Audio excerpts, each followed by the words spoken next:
کے بابا زبان صرفا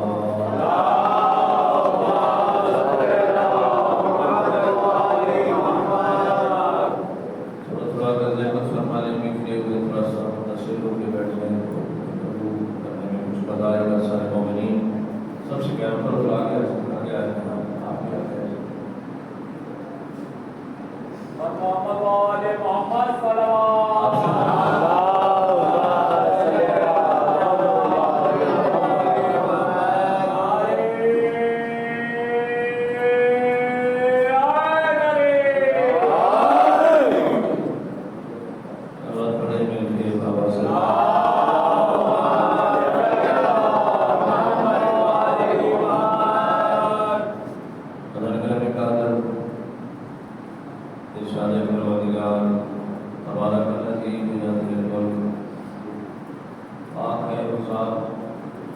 جس کے قبضے میں یہ ملک ہے، یہ سلطنت ہے، یہ حکومت ہے، وَهُوَ عَلَىٰ كُلِّ شَيْءٍ قَدِيرٌ، وہ ہر چیز پر قابض ہے، ہر چیز پر اسی کا قبضہ ہے۔ الَّذِي خَلَقَ الْمَوْتَ وَالْحَيَاةَ، واللہ جو موت کا بھی خالق ہے اور حیات کا بھی خالق ہے۔ اللہ جس نے موت کو بھی خلق فرمایا، حیات کو بھی خلق فرمایا۔ موت اور حیات خلق کیونکہ لیبلوکم ایکم احسن عملا، تاکہ وہ اللہ تمہیں آزمائے کہ تم میں سے آسان عمل کون کرتا ہے۔ کریم اللہ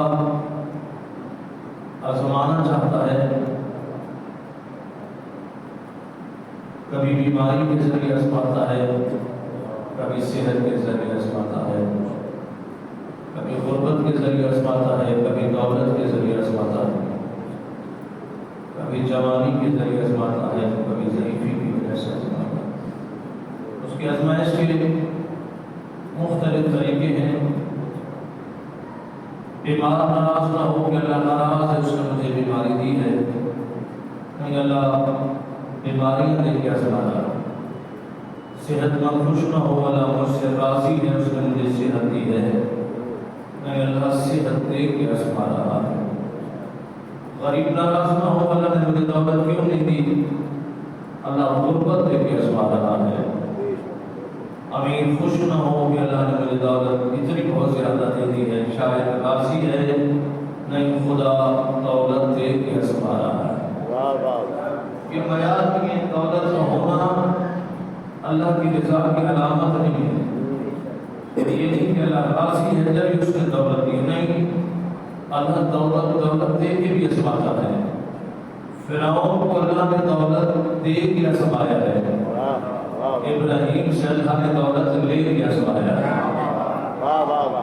کہیں دولت دے رہا ہے اور آزما رہا ہے، کہیں سے دولت لے رہا ہے اور آزما رہا ہے۔ فرعون خاندانی رئیس نہیں تھا، خاندانی بادشاہ نہیں تھا، اس کے پاس اتنی جو دولت تھی کیونکہ خاندانی نہیں تھی، اس کا باپ امیر نہیں تھا۔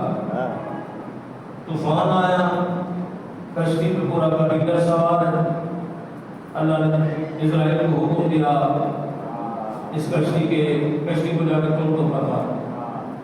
ساری کشتی ٹوٹ گئی، کا اس خاتون کو کھا کے اس گھٹے پہ بیٹھا، ایک تختے پہ بیٹھا دو، سارے دربا ہو گئے تو ایک خاتون بچ گئے۔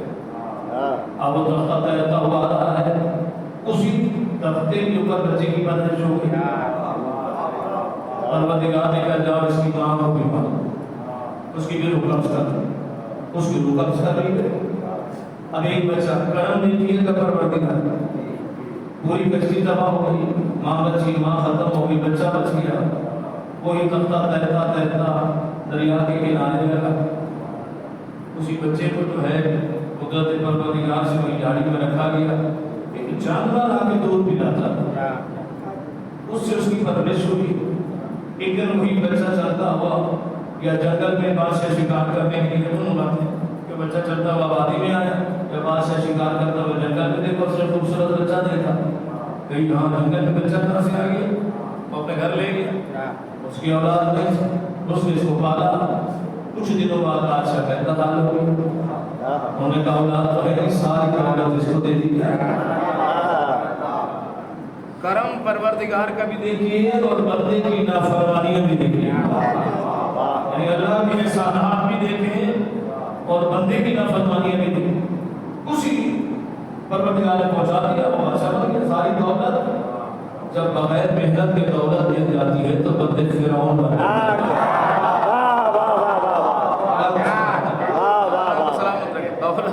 دولت جب بغیر محنت کے ملتی، محنت سے کمانے والے وہ فرعون نہیں بنتے ہیں، انہیں پتا ہوتا ہے کہ دولت کیسے آتی ہے۔ یہ فرعون بنا اس لیے ہے کہ اس کی کوئی محنت نہیں ہوئی، کوئی محنت نہیں کی اس نے، بغیر محنت کی سے اچانک بادشاہی مل گئی، خاندانی بادشاہ تو تھا، بادشاہ کا نام اب بادشاہ کا تاج اس کے سر پر آ گیا، اب بادشاہ بن گیا، ساری دولت اس کے پاس، دولت وغیرہ لوگ اس کے پاس آنے سے دوست کا حامان، دوست بھی ذرا سوچ کر بنانے چاہیے۔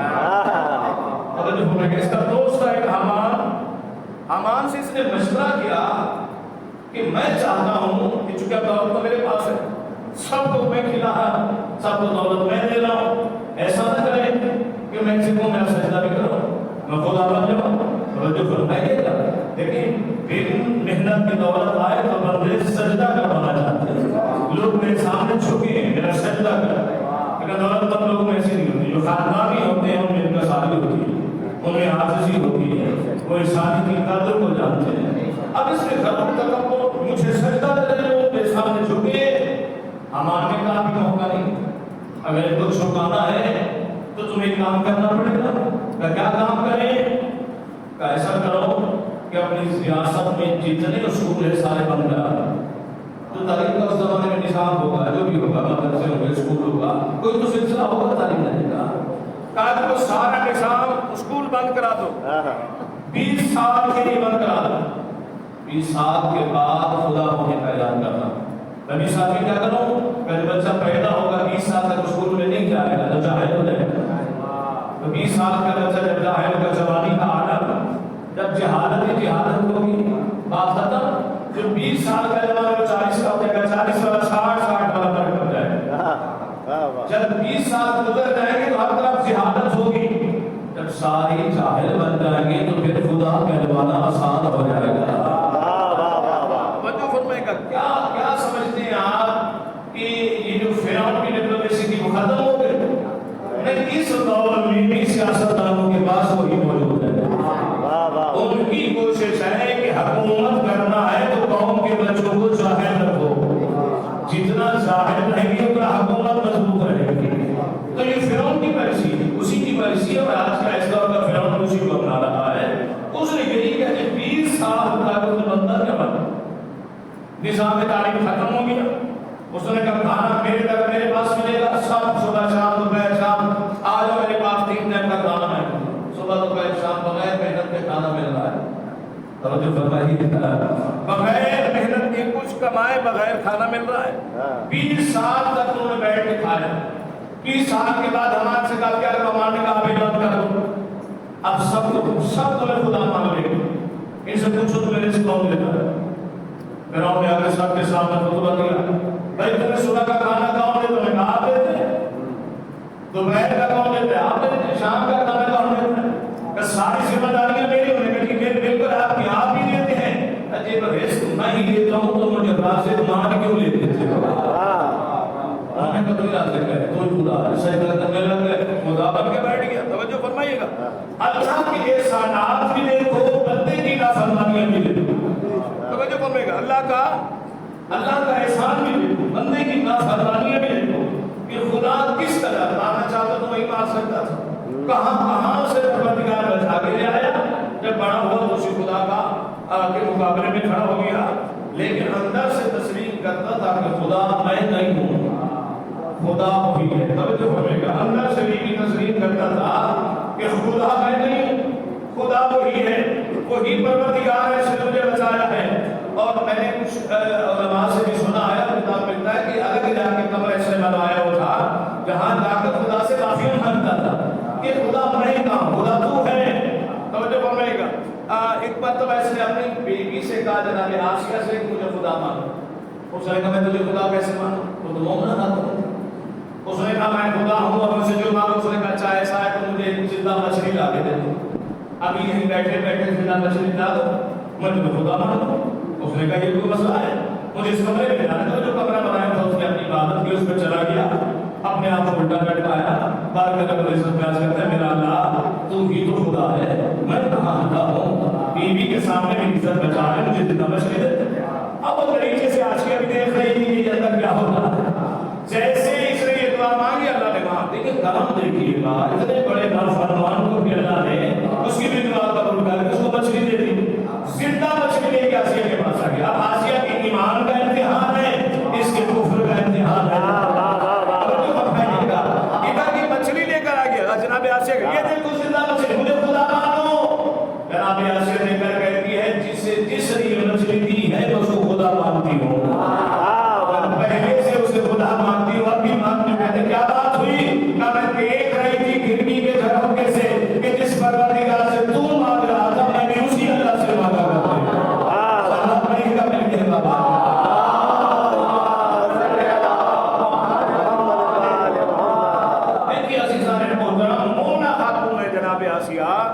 اتنے بڑے کافر کے گھر میں رہ کر بھی مومنہ. اور جو فرمائیے گا کہ ایمان کی بلندی کو سمجھیے گا کہ اتنے بڑے کافر, فرعون سے بڑا کافر کون ہوگا؟ اتنے بڑے کافر کے گھر میں رہ کر بھی مومنہ کا کردار پیش کرنا یقیناً اس کا کام تھا. لیکن جناب آسیہ نے کافر کے گھر میں مومنہ بن کے دکھا دیا کہ دنیا والوں خواتین کو پیغام دیا ہے جو کہتی ہیں کہ ہم فلاں کے ساتھ کیسے رہیں, شوہر کا کردار اچھا نہیں, شوہر نماز نہیں پڑھتا, شوہر دیندار نہیں ہے, شوہر کا اخلاق اچھا نہیں, شوہر کی زبان اچھی نہیں, ہم شوہر کے ساتھ کیسے مسئلہ کریں. وہ تو دین سے دور ہے. وہ آسیہ کی زندگی کا مطالعہ کرے کہ کافر کے گھر میں رہ کر بھی مومنہ کا کردار کیسے ادا کیا جاتا ہے.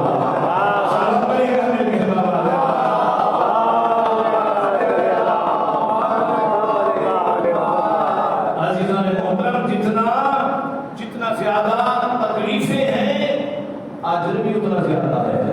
جتنا پریشانیاں زیادہ ہیں, فرعون کے گھر میں ہیں, تکلیفیں ہیں, پریشانیاں ہیں, تو اجر بھی تو ہے نا. جناب آسیہ کا اجر کیا ہے؟ ان خواتین میں شامل ہے جو پروردگار نے جن کو مخصوص کیا ہے, جو جنتی خواتین ہیں. جناب مریم کے ساتھ, جناب حوا کے ساتھ, جناب سیدنا کے ساتھ شمار ہو. یہ کوئی چھوٹی بات نہیں ہے. ہاں تکلیفیں اٹھائی ہیں تو اللہ نے مقام بھی اعلیٰ عطا فرما دیا ہے. اگر مقام حاصل کرنا ہے, اگر عہدہ حاصل کرنا ہے تو پھر پریشانی کے لیے تو ہمارا رہنا پڑے گا.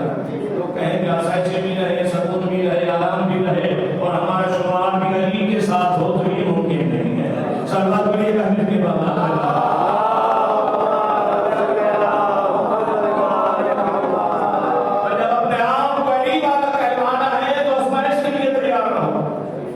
پریشانی کو اتنا کرتے ہیں, مصیبتوں میں تو جانا پڑے. جناب سلمان و ابو ذر و مقداد نے پریشانیاں, مسائل, مصیبتیں نہیں اٹھائی. ایسے تو نہیں مان کے 10 درجے پہ فائز ہو گئے, ایسے تو نہیں مان کے 9 درجے پہ فائز ہو گئے, بس کچھ بھی نہیں کیا, علی کیا اور بس یہ مقام لے گیا. نہیں, بڑے مسائل سے گزرے, بڑی مصیبتوں سے گزرے. جناب ابو ذر غفاری, جناب ابو ذر غفاری کی زندگی جس بھی مولا کے چاہنے والے اصحاب کرام جس کی بھی زندگی مطالعہ کرو, اس میں جناب ابو ذر کا, جناب ابو ذر نے کتنی بڑی تکلیف فرمائی. جناب ابو ذر غفاری کی تکلیفیں بھی کتنی اٹھائی تھی. جناب ابو ذر غفاری نے ولایت میں اپنا سب کچھ قربان کیا ہے. اس کو مدینے سے جو ہے شہر بدر کیا گیا, شام بھیج دیا گیا. شام والے نے کہا اسے کنٹرول کر دوں گا, لیکن شام والا سب پریشان ہو گیا. جناب ابو ذر نے اس کو پریشان کر دیا. جناب ابو ذر نے ولایت کا پرچار شام کی حکومت میں کیا ہے. یعنی بڑی بڑی مضبوط حکومت تھی شام کی, کوئی آسان کام نہیں تھا. وہاں علی کا ذکر کرنا, وہاں اتنا مشکل کہ جن کو علی کی شہادت کے بعد جن کے ذہنوں میں یہ ڈال دیا گیا تھا کہ جب شہادت علی کی ہوئی تو شام والے کہہ رہے تھے علی مسجد میں کیا کر رہے تھے. جن کی دلوں میں اتنا بغض علی ہو ان کے درمیان جا کے علی علی کروانا کوئی آسان نہیں تھا. جناب ابو ذر نے ان کے گھروں میں ذہن میں علی علی کرا دیا. لیکن طریقہ کیا بنایا؟ جس طرح ہمارے نے کہا نا اسکول بند کر دو, بچے جاہل رہیں گے تو انقلاب آ جائے گا. ابو ذر نے بھی اسی پہ کام کیا. جناب ابو ذر نے شام میں جا کر بچوں کو بلایا, بچوں سے جا کر کہا تمہیں پیسے دوں گا, اس زمانے کی جو کرنسی ہوگی, جو چیز ہوگی, جسے یعنی زمانے کے حساب سے سمجھانے کے حد تک میں تمہیں ٹافیاں دوں گا. کام کیا کرنا ہے؟ علی علی کرنا ہے. تو میں کہتا ہم آپ کو ٹافیاں دوں گا, پیسے دوں گا, تم نے اپنے گھر میں جا کے علی علی کرنا ہے. جناب ابوذر نے وہ تو چاہ رہے تھے بازار میں علی کا نام نہ لیا جائے, ان کے گھروں میں علی علی ہونا شروع ہو گیا. جو فرمائے گا مولا کو سلامت رکھے, شام والا بہت بڑا مقام تھا مگر اس کو خط لکھنا پڑا مدینے کے گورنر کو کہ اتنا پریشان مجھے علی نے نہیں کیا جتنا ابوذر پریشان کر رہا ہے. بہت زیادہ پریشان ہو گیا ابوذر سے, اسے واپس بلا لو اپنے پاس. پھر جناب ابوذر کو واپس بھیجا گیا. توجہ فرمائیے گا, یعنی علی علی پہنچاتے کہ بندہ علی جب دل سے کرتا ہے تو پروردگار کی طرف سے علی کی مدد کے لیے آتے ہیں. تو یہ سمجھے گا ایک چھوٹا سا واقعہ اس کا جو اپنی خاتون تھی, بچی تھی, اس کے دل میں کہیں علی کی محبت آ گئی, ابوذر کے ذریعے پہنچی, کسی علی والے کے ذریعے پہنچی, تو ہر وقت والی علی کرتی تھی اور ایک جملہ سے آتا ہے یا علی اندر نصیب النار والجنہ. یہ حدیث جو ہے ہمیشہ وہ پڑھتی ہے, یعنی آپ کھانا کھا رہے یا علی اندر نصیب النار والجنہ, گھر کا کھانا تیار کر رہے یا علی اندر نصیب النار والجنہ, باہر کے سامنے آتی یا علی اندر نصیب النار والجنہ. تو یہودی پریشان ہو گیا, میں کیا کروں اس کو, ہر وقت علی علی نصیب النار والجنہ نصیب النار والجنہ ہر وقت لگا ہوا ہے. اس نے کہا کہ بہانہ تلاش کرو اور بچی کو گھر لگا. اس نے کہا کیا بہانہ, ایک دن اس نے اپنی انگوٹھی اتاری, بیٹی کو دی کہ بیٹا یہ اپنے پاس رکھ لو, میں جا رہا, جب میں واپس آؤں تو مجھے دو. اس نے انگوٹھی دی بیٹی کے لیے اور پڑھایا علی اندر نصیب النار والجنہ. توجہ کہ انگوٹھی لے کے صندوق میں رکھ دی. اب یہ دیکھ رہا تھا کہ ہوگی کس نے بہانہ رکھی ہے, جیسے اس نے کس نے دیکھ لیا, جیسی بچی کہیں ادھر ادھر ہوئی اس نے صندوق سے اٹھا. میں جب یہ جا کے دیکھے کہ ہوگی نا اسی بہانے میں اس کو جا کے میں بتا دوں گا. عام جگہ پہ نہیں پھینکی, جا کے دریا میں پھینک دیا. دریا سے ملے گی بات ہی ختم ہو جائے گی. دریا میں جا کے انگوٹھی پھینک. 2-4 دن گزر گئے. 2-4 دن کے بعد بازار سے جا کے مچھلی خریدی, بیٹی کو آ کر دیا مچھلی دی, کہیں مچھلی آپ بناؤ, میں غسل کرنے جا رہا ہوں, جب واپس آؤ تو یہ مچھلی تیار ہونی چاہیے, اور وہ انگوٹھی میں نے رکھوائی تھی وہ بھی مجھے دے دینا. شروعات میں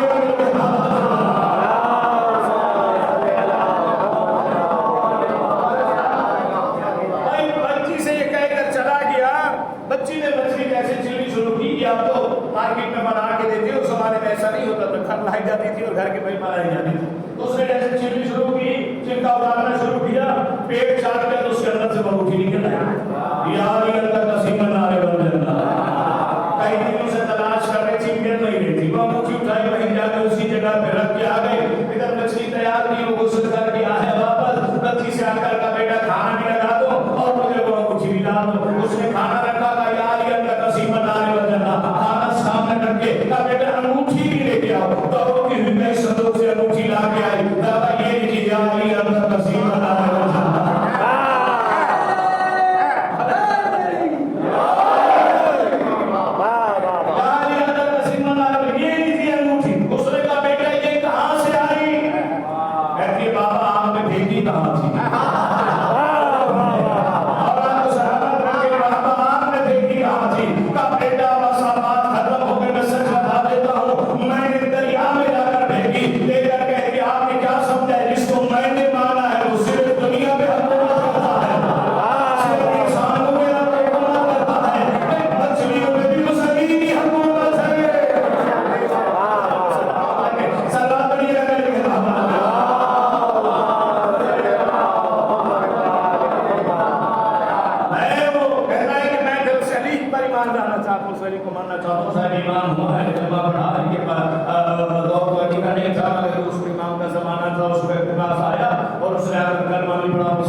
ایمان رکھا جائے تو یہ مدد بھی آتی ہے. جناب ابوذر نے کس طرح انقلاب پاپا دیا, تکلیفیں بڑی اٹھائی, پریشانی بڑی اٹھائی, واپس مدینے سے لگے. لیکن کبھی کا صرف بقوی نہ ہے جناب ابوذر کا, سرکار نے بلادیت سے ایک قدم بھی پیچھے نہیں ہٹے. میں بڑی اجلاس میں بات کرنے جا رہا ہوں. جناب ابوذر غفاری کے پاس امیر شام نے 300 یا 3000 دینار کی 3 تھیلیاں جناب ابوذر کے پاس بھیجی کہ جاؤ ابوذر کو خرید لو. ابوذر کو پیسے دے دو, ہو سکتا ہے پیسے لے کے خاموش ہو جائے. بندے خاموش ہو جاتے ہیں, توجہ فرمائے کہ دولت کا لالچ آ جائے تو بڑے بڑوں کے ایمان ڈگمگا جاتے ہیں. میں نے کہا ہے یہ نہیں کیا تو ابو ذر ایسے اس مقام میں نہیں پہنچے. جناب ابو ذر کے پاس 3 اشرفیوں کی تھیلیاں پہنچی. 3000 ہیں یا 300, اگر 300 بھی ہوں تو بہت بڑی قیمت ہے, کیونکہ وہ دیران ہوتا تھا تو سونے کا ہوتا تھا, تو یہ لاکھوں میں بنتی اور ہزاروں میں تو کروڑوں میں چلی جائے گی. پر جتنی بہت بڑی رقم اس نے تھیلیوں میں رکھ کے جناب ابو ذر کے پاس بھیجی. جب ابو ذر کے پاس بندہ لے کر آیا تو اس نے کہا کہ یہ بتاؤ کہ کس نے بھیجی؟ اس نے شام والے نے بھیجی ہے. جناب ابو ذر نے کہا الحمدللہ, کیا بیت المال میں اتنا آ گیا ہے کہ اس نے ہر کسی کے پاس 3 تھیلیاں بھیجی ہیں. کیا بیت المال میں اتنا پیسہ آ گیا کہ اس نے سب لوگ سارے مسلمانوں کے پاس بھیجی ہے؟ انہوں نے کہا نہیں سرکار, سب مسلمانوں کے پاس نہیں, صرف آپ کے پاس بھیجی ہے. تو جناب ابو ذر نے فرمایا کہ جب سب کے پاس نہیں بھیجی تو مجھ سے اتنی محبت کیوں کی جا رہی ہے, میرے پاس کیوں بھیجی جا رہی ہے؟ تو پھر سلانے والے نے ابو ذر اس لیے بھیجی ہے کہ یہ اپنے پاس رکھ لو. اور شام والا کہہ رہا ہے کہ علی علی کرنا چھوڑ دو, علی کا ذکر کرنا چھوڑ دو. جناب ابو ذر لے کر گئے تھے شام والے سے جا کر کہنا بس تم نے اتنی قیمت لگائی ہے, اتنی قیمت لگائی ہے ولایت کی کہ علی ولی اللہ کے بدلے میں 3 تھیلیاں اشرفیاں لے لوں اور میں علی علی کرنا چھوڑ دوں. اسے جا کر کہہ دو میرا مال قربان, میری جان قربان, میرا سب کچھ علی پر قربان, میں خون کے آخری قطرے تک علی علی کہتا رہوں گا. مجھے تمہاری اشرفیوں کی ضرورت نہیں ہے, لے جائے سونا چاندی.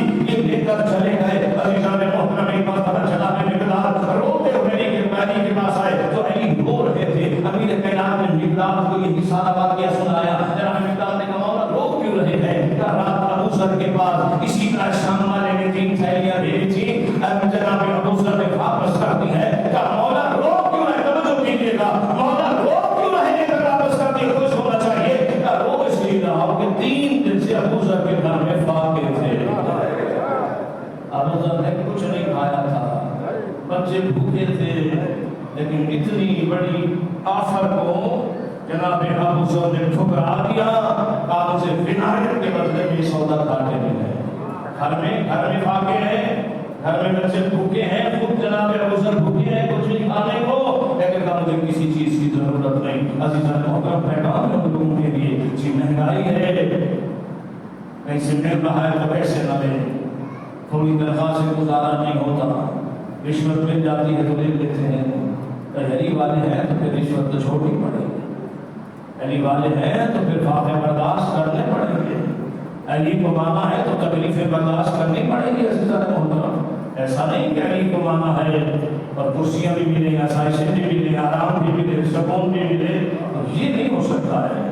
علی مانا ہے تو تکلیفوں سے گزرنا پڑے گا, پریشانی سے گزرنا پڑے گا, دنیا کو ترک کرنا پڑے گا. جب مولا ترک کر کے چلے گئے, امیر المومنین نے نہیں فرمایا جا دنیا میں دل طلاق دیتا ہوں, مجھے نہیں ضرورت تمہاری, مجھے دنیا کی ضرورت نہیں ہے, جاؤ میں تمہیں طلاق دیتا ہوں. کتنی مرتبہ؟ 3 مرتبہ. 3 مرتبہ طلاق دینے کا مطلب کیا ہوتا ہے؟ 1 مرتبہ طلاق تو رجوع کر سکتا ہے, عدت گزرنے کے بعد نکاح ہو سکتا ہے. دوسری مرتبہ طلاق تو پھر عدت گزر جائے, عدت کے اندر تو ویسے رجوع ہو سکتا ہے, طلاق نہیں عدت گزر گئی 3 مہینے گزر گئے, پھر وہ میاں بیوی چاہتے ہیں کہ ہم رجوع کر لیں تو نکاح ہوگا, میاں بیوی محلل کی ضرورت, پھر دوسری مرتبہ طلاق دیں, پھر وہ چاہتے ہیں کہ واپس آئے, پھر بھی آ سکتے. تیسری مرتبہ طلاق ہو جائے تو وہ ہمیشہ کے لیے حرام ہو جاتی ہے, پھر اس کے ساتھ اس پر کبھی رجوع کیا ہی نہیں جا سکتا. امیر المومنین نے دنیا کو اس لیے طلاق دی ہے کہ میں تم سے کبھی رجوع بھی نہیں کر سکتا. جس کو علی نے طلاق دی تھی وہی دنیا سال سمر کے جناب حسن علیہ السلام کے سامنے آ گئی. امیر حسن نے فرمایا جا دنیا, جسے باپ نے طلاق دے دی ہے بیٹا اسے رجوع کیسے کر سکتا؟ تمہاری ضرورت نہیں, میرے باپ نے تمہیں طلاق دے دی ہے, میں حسن تم سے رجوع نہیں کر سکتا. اتنی بڑی دولت کا ڈھیر شاہ والے نے رکھا تھا نا, سرکار حسن کے سامنے رکھا تھا نا, جتنا سارا دن سب کو دیا اتنی دولت اکیلے حسن کو دی. اور بلند آواز سے کہا یہ ہدا کے بیٹے کی عطا ہے. امیر کائنات کے بیٹے نے, کائنات کے امیر ترین امام نے جیسے آگے بڑھے, ایک بندے نے